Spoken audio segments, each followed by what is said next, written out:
Once upon a time, there was once a world-dominating organization known strongly as the Red Ribbon Army. Under the iron fist of Commander Red, it seemed unbeatable and undeniable until it all came down to a crashing halt at the hands of Android 8 and a boy named Son Goku, along with his friends. Among the many in the army, there were three scientists, Dr. Flap, Dr. Wheelo, and Dr. Gero. While Flap left the army after it became too corrupt, Wheelo and Gero began to continue creating more androids to serve the army prior to its demise. Dr. Wheelo had unfortunately died upon creating androids 13 to 15, however Gero continued his part in it and made 7 more androids to succeed all the others. Android 16, made after his fallen son Jivo. Android 17, formerly known as a human Lapis. His sister, Android 18, formerly known as Lazuli. Android 19, an energy absorption model, and because of its design, Dr. Gero had made himself into Android 20. However, his design ultimately came undone at the hands of his own creation, Android 17. Android 21, made after his fallen wife Vomi, whose incredible power and uncontrollable hunger was dominating to all of Earth's fighters. But because of the efforts of a fused warrior that was a combination of both Goku and his friend Vegeta, she was then purified and defected over to Goku's side. And while Wheelo's androids were destroyed within his sublab at the hands of Krillin and Trunks, Gero's greatest creation came in the form of a perfect being known as Cell. After he achieved his perfect form, he was unbeatable to many of Earth's defenders. However, his reign came down also to a crashing halt at the hands of Goku's son, Gohan. Although what we didn't know is that Commander Red had a son named Magenta. Orphaned and alone, Magenta sought revenge and plans to restore his father's army to its former glory. Using his own company, the Red Pharmaceuticals Company, as a front, he gathered the money and resources needed to bring the Red Ribbon Army back into the spotlight, including a strange device that his father kept in a vault for many years. But this device's power source had been broken for years, and in order to bring it back into life, Magenta and his assistant Carmine now search the globe to find and ask the grandson of Dr. Gero himself to make a new power source destined to creating an ultimate weapon that will bring an end to Goku and all the world. His name is... Hello everybody, my name is Sean205 and welcome to the second and final part of Dragon Ball Haru of the Stars, the final chapters. Last time in part 1, we took a look into the Tarbell saga where we were finally reunited with Vegeta's brother and took on many odds, including Tarbell having his prime moment to go Super Saiyan, conquering his fears and becoming a strong Saiyan warrior that Vegeta believed he would be someday in his own special way. And then as inspired by Kishin Pain, we went into the Alma saga. Although the Alma saga wasn't as good, I will admit it's not as good as Dragon Ball Silver. I still hope it was a good story arc and a nice little nod to the original creator of the character, and I thought she would fit well with the Haru of the Stars story. And well, it's up for debate. It's up for debate. But today we're going to be entering the final saga of the Haru of the Stars series, and that is going to be the Dragon Ball Super Superhero Saga. Now, although the movie is not out on DVD yet, I'm gonna make sure that it isn't so. For those who haven't seen the film, I highly recommend that. It is a big spoiler alert. Spoiler alert for those who have not seen Dragon Ball Super Superhero, and for those who have seen the film, I hope that this interpretation of the story will definitely be, not as good, but just as good as the original story. I did have to make a few changes here and there, including the final villain, but it shouldn't change too much. But either way, I really do hope you enjoyed the show. And although this is the final chapter of Haru of the Stars, there is going to be a successor, which of course the trailer will appear by the end of this video of what's going to come after Haru of the Stars.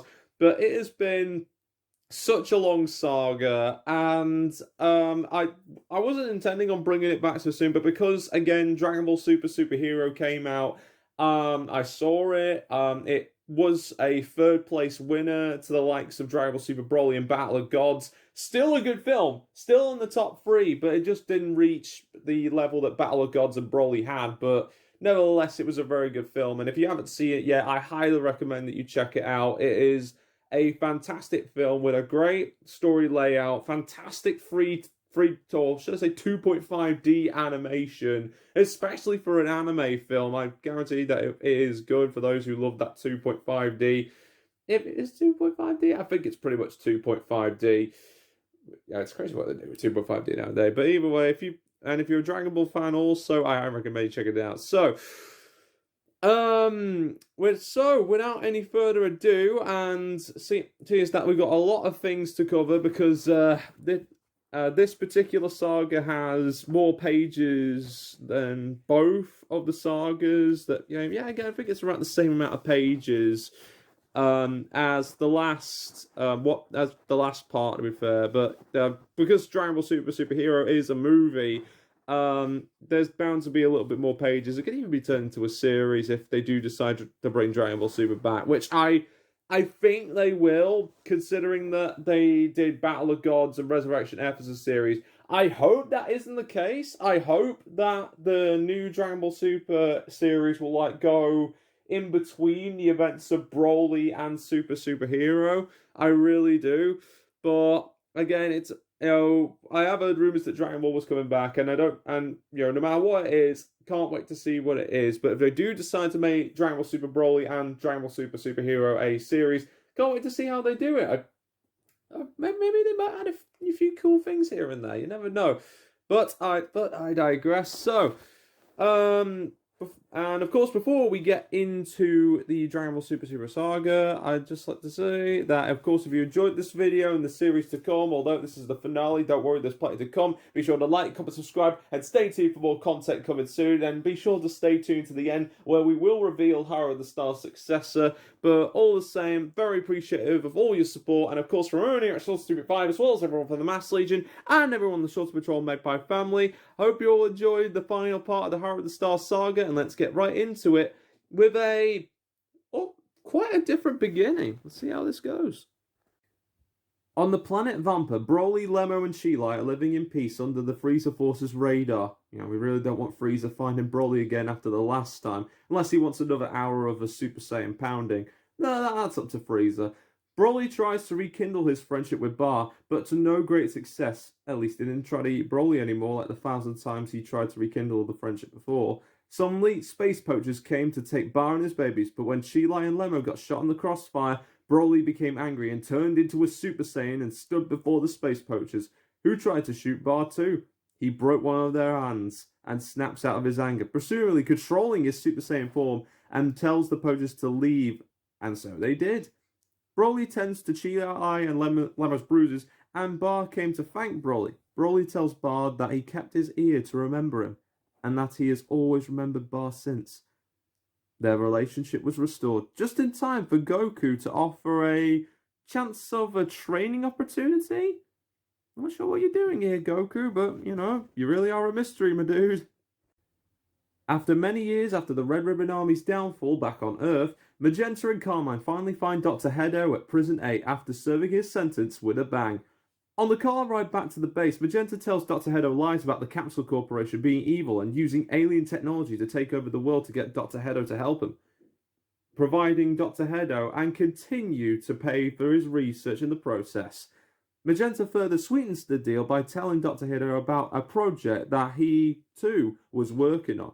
However, the reactor that his father, Commander Red, which was stolen back from Dreamland in America, is only a power source and will need a base to power it up, thanks to Dr. Hedo's research, of course. With the deals in play and the arrangements met, the return of the Red Ribbon Army is near. Meanwhile, on another beautiful day, Haru was just doing her daily rounds as always when she heard a crash. She runs to find Piccolo and Pan, now 3.5, training together. During their break, Piccolo and Haru would tell stories about how Gohan was stronger than Goku and Vegeta to Pan, but he's more of a do-or-die situation person in his approach to fighting. He doesn't fight unless someone or something is on the line. Once Pan heads off to preschool, Piccolo tells Haru how much he is worried about Gohan's training being lacking these past few years, but Haru tells Piccolo that sometimes he just has to have faith, being his father and all, quote-unquote father. Piccolo blushes at that comment as Haru leaves for work again. Just before Videl calls Piccolo if he could pick up Pan up since Gohan is busy with his research. He agrees and decides to see Gohan himself before preschool ends. Piccolo is rather annoyed and disappointed by Gohan's wasted potential, considering Haru trains on weekends when no world-ending evil comes. It was starting to concern Piccolo so much, so then he uses his clothes beam on Gohan, giving him some super heavy training gear that he wore back at the Cell Games to do his research in before leaving to get Pan. Again. Haru arrives at the Capsule Corporation to make her final delivery, only to be welcomed by Tights. For the past year, Bulma had been turned into a baby with the Dragon Balls, so Tights is helping out with 21 until she can wish herself back to adulthood, especially with Trunks on a date with Mai, meaning more work to deal with. Suddenly, 3 strange people appeared before Haru and asked if Subject Vomi was home. And while Haru did say to look somewhere else, their scans indicate that she was here, meaning Android 21. Haru tried to stop them from taking her, but she was overpowered by the cloning powers of one of the 3 called Gamma 5, as Gamma 3 and 4 took 21 away. Uh-oh. Piccolo sensed that Haru was in trouble, but he too got overpowered by another Gamma, Gamma 2, who of course were androids created by Dr. Hedo to fulfill orders in the Red Ribbon Army's name for the name of justice. Thankfully, Piccolo manages to sneak and hide from Gamma 2 just after he lost the fight so that he could follow him back to the base with Haru for a stealth mission. Piccolo and Haru disguise themselves as Red Ribbon Army soldiers after following Gamma 2 to infiltrate the huge base the Red Ribbon Army has made to get to the bottom of this. It's there they find not only more information about Gammas 1 to 5, along with their goals to eliminate the Z Fighters via the messed up orders made by Commander Magenta to give to Dr. Hedo, but to use 21 as a ransom and means to use the alien reactor to power up Dr. Hedo's reluctantly made creation, Cell Max. Dr. Hedo was not so sure about using the android with the body of his grandmother hooked with an explosive collar to be a ransom, but Magenta says that it will pay him extra via Bulma's credit card.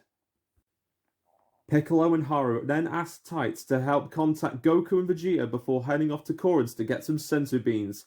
With 3 sensu beans in stock, and all cards not on Piccolo and Haru's table, they go to Dende as Piccolo asks Dende to unlock his potential like Grand Elder Guru did with Gohan, Krillin, and Haru.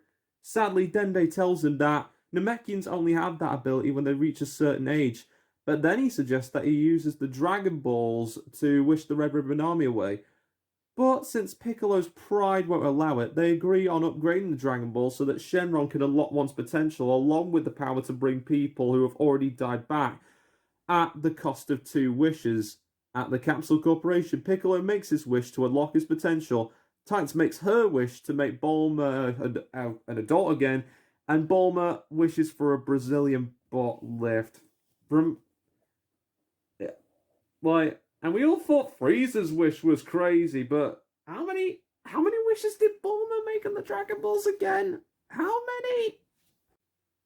Well, I guess it can't be that bad, because ever since the Frieza and Broly situation, Bulma has made it her mission to collect all the Dragon Balls. But her wishes have been, how can I put this, petty? But sadly, getting to Goku and Vegeta was impossible for now, so Haru and Piccolo went back undercover. Back at the base, they learn that the Magenta plans to kidnap Pan to lure Gohan out of hiding so they could eliminate him. Piccolo volunteers to join in the kidnapping and asks Pan to play along as he filled her in on the situation, while Haru went to gather 3 more fighters to even the odds. In rage of learning of her kidnapping, Gohan turns Super Saiyan and demands the army soldier accompanying Piccolo to take him to Pan, all according to Piccolo's plan. Gohan leads a full-scale assault against Magenta's forces and is forced to face Gamma 1. While he did struggle against him even as a Super Saiyan 2, thanks to Pan and Piccolo's stage performance of him hurting Pan, Gohan goes ultimate and gains back the upper hand. Haru returns with Android 17 and Yamcha as she faces Gamma 4. 17 outsmarts Gamma 3, and Yamcha uses his wit and spirit ball attack to counter Gamma 5's cloning, thanks to his weekend sparring with Tien. Good on you, Yamcha. Piccolo faces Gamma 2 with his newly unlocked potential, but both 2 and 4 outnumbered both he and Haru. But then 2 beacons of light shined upon the battlefield. Haru transformed into a long-haired form with galaxy-coloured hair with a white fringe and stars for eyes, and Piccolo becomes orange and with more muscles.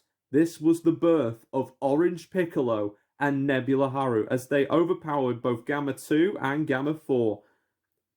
After our heroes had convinced the Gammas that Dr. Hedo has been giving them false orders from Magenta's lies, and with Carmine knocked out by Pan, Magenta forces Android 21 to activate Cell Max and fuse it with the Hachiak reactor. She refused, and so he shocks her as Dr. Hedo saw what he was doing to his Grandma Vomi and what he was trying to accomplish. After a battle of wits ending with his cybernetic bee Hachimaru to kill Magenta, Dr. Hedo plans to steal all of his money for his research funds just before he releases Android 21 from her collar. Dr. Hedo tells her that this changes nothing, since she was an android based on his grandmother, but suddenly, with his last breath, Magenta furiously breaks the console and activates Cell Max, but he died instantly after the reactor was then merged into his being. Suddenly, a voice was heard from the monitors. "You fools! You have brought this upon yourselves. I tried to make my creation the ultimate weapon to eradicate the Saiyans, but because it wasn't finished, my creation will stop at nothing until all life in the universe is destroyed. The reactor isn't an energy source, but a grudge amplification device that feeds off hatred for power, and Cell Max was full of it. Uncontrolled hatred now gives my creation power and life, and its name is Hachiak." Hachiak awakens and demonstrates his power by knocking out Android 21 as she tries to protect Dr. Hedo. Hachiak emerges while Bulma brings Tien, Goten, Trunks, Android 18 and Krillin as reinforcements to combat the Tuffle war machine, alongside Gohan, Haru, Piccolo, and Gammas 1 to 3, as Gamma 4 and 5 fell to Hachiak after saving Dr. Hedo in 21. During the fight, they struggle to even make a dent on him, so Goten and Trunks try fusion, but both have forgotten how to do it. But thanks to Haru's video on her phone, Goten was successfully reborn, and while his attacks didn't work even at Super Saiyan 3, he used a Kamehameha like the one Goku used on Tien in the World Tournament to crack Hachiak's torso. Seeing that his body regenerates at a slow pace, Gamma 2 uses all of his energy to destroy Hachiak once and for all, but sadly he fails as Hachiak grew larger to numb the impact. Piccolo saves Gamma 2's lifeless body from getting crushed and grows bigger in his orange form to counter Hachiak's attacks. Gohan asks, is this enough to defeat Hachiak? But then he reveals that it isn't. Our heroes continue to face Hachiak, but then Piccolo gives Gohan the last senzu bean and tells him, "Gohan, you have the potential to become even stronger than your father and Vegeta if you put your mind to it. You have to believe in yourself and unleash the power you once had so long ago. It's do or die time. So let your energy explode and defend your home and everyone in it." Things seem hopeless as Gohan watches his friends get battered and bloodied and starts to cry like he did at the Cell games, saying nothing has changed. And Gohan really breaks down. But Piccolo specifically tells him that he has faith in him as Hachiak pinned him down with a revenge cannon. At that moment, something in Gohan snapped, and in a burst of a burning white light, Gohan transforms into Beast Gohan. With Piccolo and Haru's final efforts to pin Hachiak down, Gohan fires a special beam Masenko to finish the fight. With the battle over and with him and Pan reunited, Gohan now sees the error of his ways about not being prepared for foes like Hachiak in the future. But on the plus side, for a first time and learning that Gohan trained in secret, Piccolo said that his new move wasn't half bad, but it needed some work. After Gamma 2, 4, and 5 passed on to the Great Beyond, and his relationship with Grandma Vomi now restored in a new body, Dr. Hedo, and along with his Gammas 1 and 3, were given jobs at a capsule corporation with Bulma's permission. Thanks to the combined efforts of Gohan, Haru, Piccolo, and the Z Fighters, the Earth was safe once again. With the end of this chapter, Dragon Ball Horror of the Stars comes to an end. And although there may be some challenges and hardships in the future, don't you worry. As long as there is a hero in this world to take on the challenge, Earth and its future will always be protected. Once upon a time, a nine-tailed fox suddenly appeared, its tails lashed out, causing chaos and sending tidal waves through the shores. Many ninja rose up to defend the Hidden Leaf Village. But thanks to the intervention of one ninja known as the Fourth Hokage, the nine-tailed fox was sealed into the body of a young boy. Many ridiculed the boy for having the beast being contained inside him, but little did they know is that boy would go down in history as one who will bring peace to the shinobi world. Many have told his tale, but today, the story will be retold. This is the story of a hero. The story of one destined to become the next Hokage.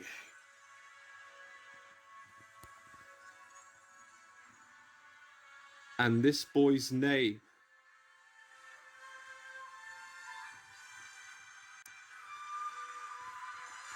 is Naruto Uzumaki.